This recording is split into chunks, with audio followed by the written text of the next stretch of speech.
Afternoon. আগে আজকে sorry বলে নিচ্ছি, কারণ কালকে লাইভে আসবো বলেও আমি লাইভে আসতে পারিনি, তো তার জন্য আগে আমি সরি চেয়ে নিচ্ছি তোমাদের কাছে। এখন 1টার মতন বাজে, আমার সমস্ত কাজ কমপ্লিট। তারপর ভাবলাম চলো তোমাদের সাথে আজকে একটা ব্লগ শেয়ার করি, কারণ কালকে তো আমি লাইভে আসতে পারলাম না। আসলে লাইভে আসবো ঠিক সেই টাইমেই আমার একটা আর্জেন্ট কাজ চলে এসেছিলো, তার জন্য আমাকে একটু বেরাতে হয়েছিল, আর আমি লাইভে আসতে পারিনি। গুড নাইটে লিখে পাঠিয়ে দিয়েছিলাম একটা পোস্ট, রাত্রিবেলা থেকে আমি ফ্রিও হয়েছিলাম, তো রাত্রিবেলা থেকে আমি গুড নাইট পোস্টের সাথে আমি পাঠিয়ে দিয়েছিলাম যে আমি দুঃখিত, আমি লাইভে আসতে পারছি না। বুঝতেই তো পারো, সংসারে আমরা সবাই ব্যস্ততার মধ্যে থাকি, তো কাজ তো হুটপাট চলেই আসে। তো চলো আজকে একটা মিনি ব্লগ শেয়ার করবো। রান্নাবান্না হয়ে গেছে আমাদের এখানে, সকাল থেকে ভালো রোদ দিয়েছিল, প্রায় 11টা পর্যন্ত খুব ভালো রোদ দিল।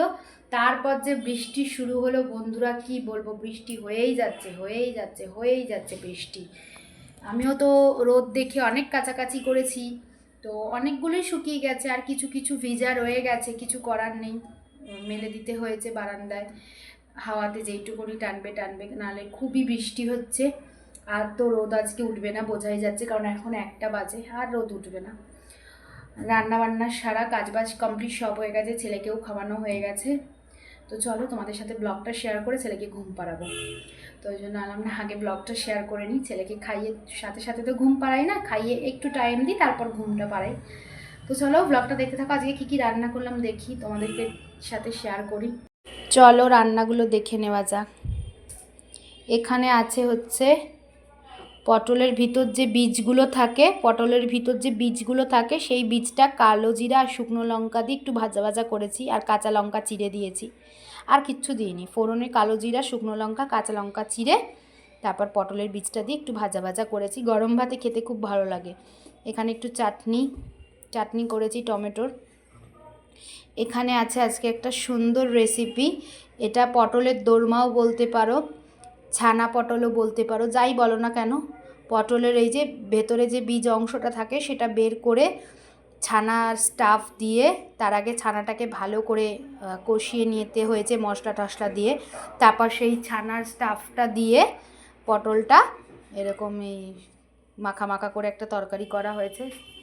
পটলের স্টাফ পটেটো বলতে পারো, স্টাফ পটল বলতে পারো, পটেটো বলছি সরি, স্টাফ পটল বলতে পারো বা ছানার পটল বলতে পারো, যাই বলো না কেন। এটা একটা তরকারি করা হয়েছে নিরামিষ, পটলের ভিতরে পুর দিয়ে।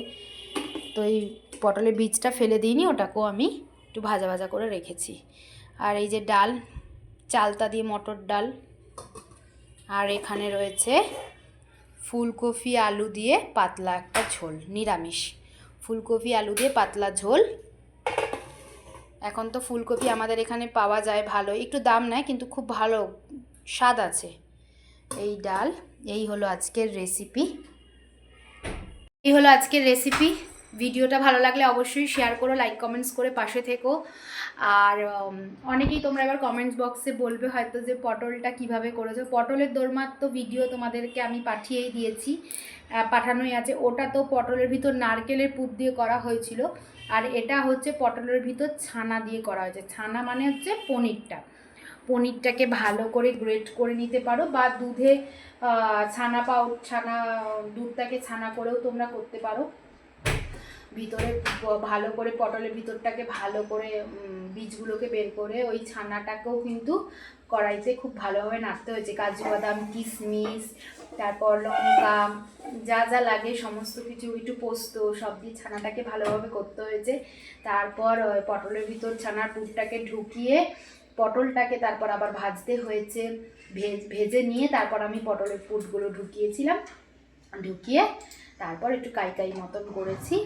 তো তোমরা এটা নতুনত্ব একটা রান্না করেছি, মানে এর আগেও আমরা করেছি, কিন্তু তোমাদের সাথেই শেয়ার করলাম প্রথম।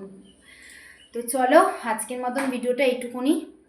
আবার ভালো লাগলে অবশ্যই লাইক কমেন্টস তো করবেই, আর একটু শেয়ার করে দিও। আজকের মতন টাটা বন্ধুরা, সবাই খুব ভালো থেকো, সুস্থ থেকো, এই কামনা করে আজকে ভিডিওটা শেষ করছি। টাটা। আজকে কিন্তু লাইভে আসবো।